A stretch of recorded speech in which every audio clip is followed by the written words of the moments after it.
and welcome to Round Robin. I'm your host, Robin McCormick, with the City of Hampton's Communications and Marketing Department.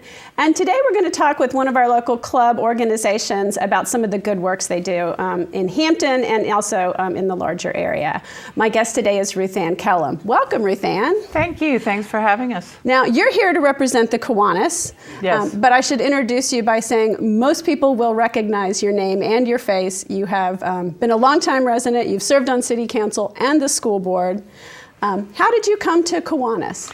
Well, Kiwanis, as you know, is a service organization, and once it gets in your blood, then you just keep going. You keep You're serving, stuck, right? No matter which way it is, and in being able to help kids and work within the community is always a plus, no matter what. So, and you joined basically when you retired and had a slight amount of free time all of a sudden, right? Well, there's never free time, but you make choices and you decide which options you're going to take advantage of. So this is one in which we're able to do that. And as I said, it helps within the community, so that's what we all should be doing. Yeah, so tell us a little bit about, there are many service clubs and a lot of them have different focuses. Some of them do the same thing, but tell us about Kiwanis and the local chapters and what your focus is in those groups. Well, locally, Kiwanis groups have many, many missions and many projects that they work with.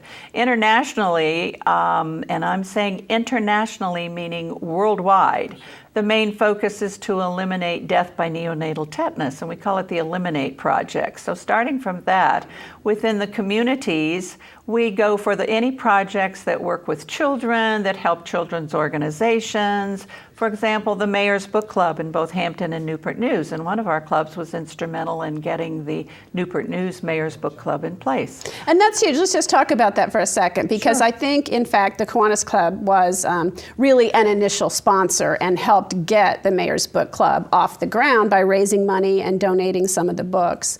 That effort is really helping kids in that preschool, kindergarten age develop a library, develop reading as a habit so that they don't fall behind. That's the hope, and that's what you focus on, and putting books in kids' hands is obviously the goal, and that enables that to happen. And it's a very concrete thing that you do. I mean, those kids get to go home with those books and read them over and over again. Exactly. So Right. it's immediate, really impact in our locality. Another item that we have focused on for many, many years, and if you go to the Children's Hospital of the King's Daughters in Norfolk, you'll see a plaque and a wing, and also one of their big mobile units was possible because of Kiwanians throughout the area making donations and being able to accomplish the task to be able to help kids through the Children's Hospital of the King's Daughters.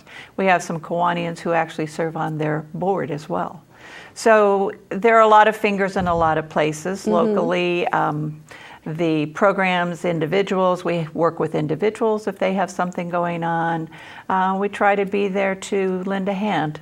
So that's where we come from. And then the food bank, we've had a partnership with the food bank, and we're working with them as well.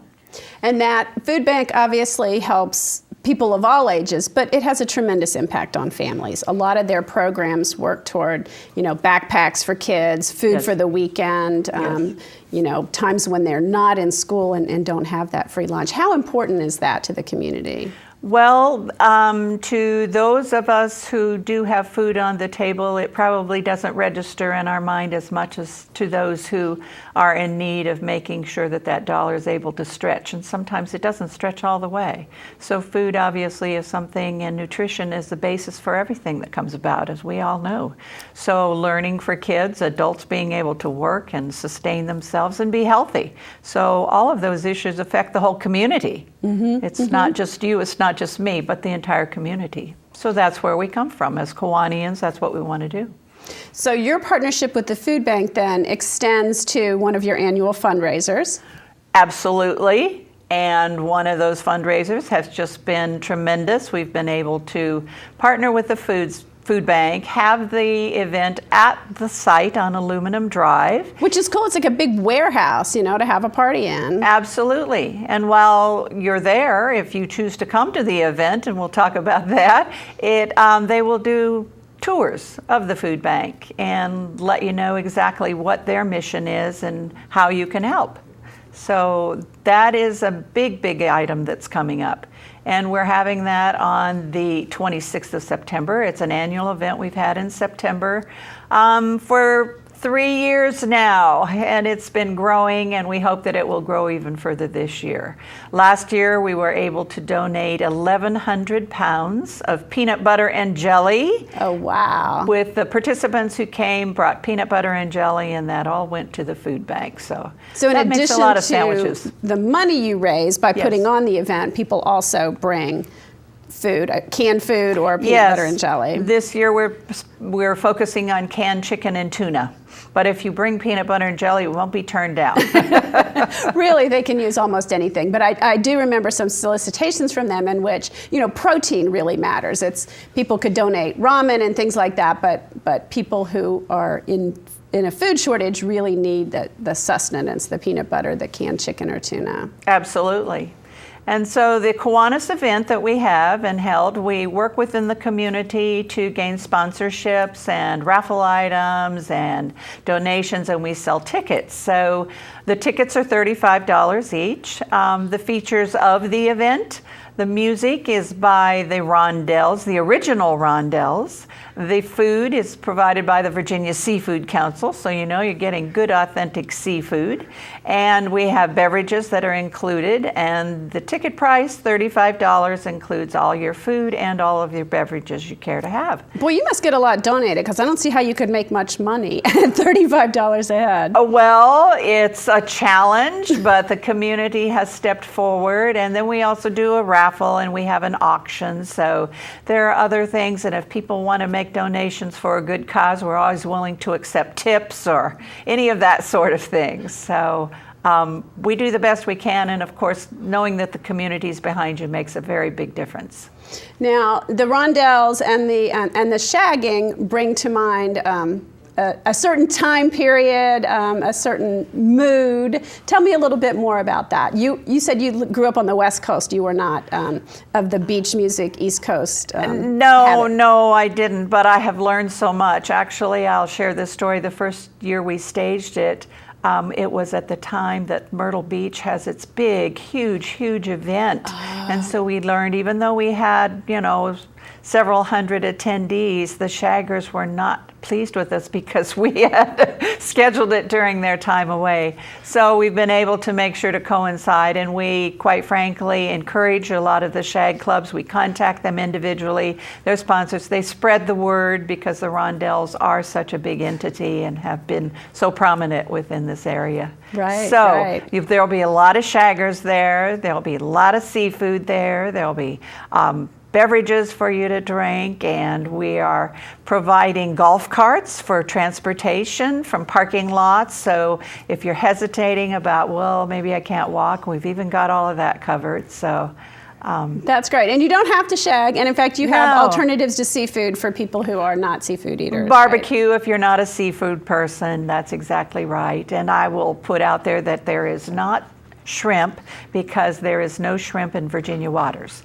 And this is truly Virginia seafood. Absolutely. Crab cakes, scallops, fish fillet, then we have hush puppies, coleslaw, sweet potato fries, all the things that go along with it. Oh my gosh, that sounds wonderful. So do you Kiwanis have this much fun year round, or do you save it all up for September? Well, no, there are lots of other events that go on, and Kiwanis are involved in many things. One of the things that we also do is a fishing tournament at the James River Pier, and that's been predominantly by a Smithfield club, but on July 23rd this year we had over 250 kids out there and their sponsors to fish, and each person receives a fishing pole, and they have the bait, do some catching of fish. Of course, we release them as well, but it's also an education day.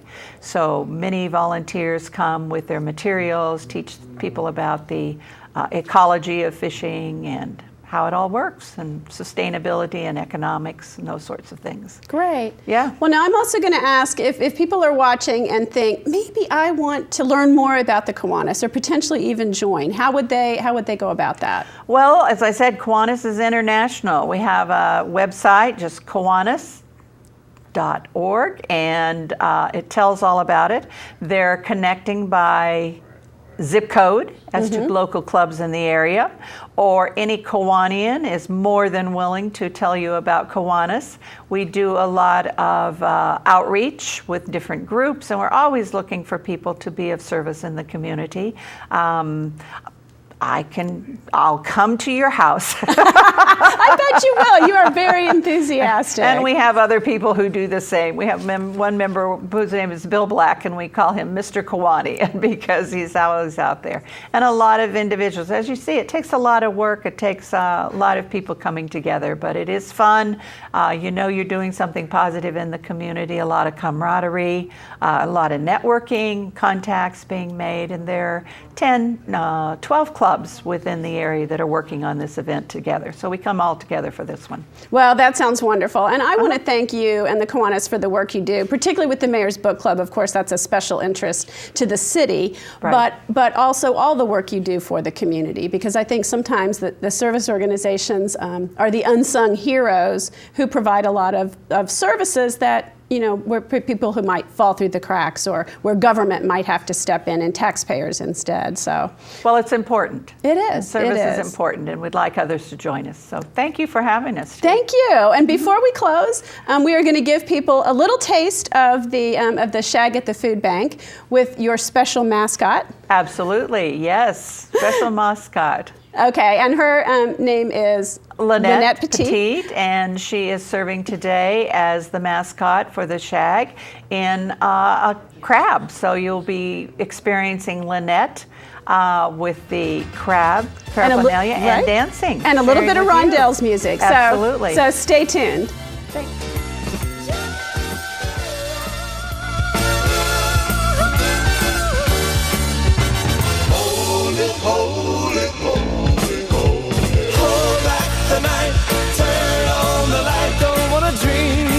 About you, baby. Hold back the night. Turn on the light. Don't wanna dream about you, baby. When you left, you took the sun right out of my sky. Yes, you did. Wonder why you went away and never told me why. When the sun goes down and the moon is near, scared to death, your face is so near to hold back the night. Turn on the light. Don't wanna dream about you, baby. Hold back the night. Turn on the light. Don't wanna dream about you, baby. Loneliness keeps haunting me when I go to bed. Haunted like a character in a book that I have read. When the sun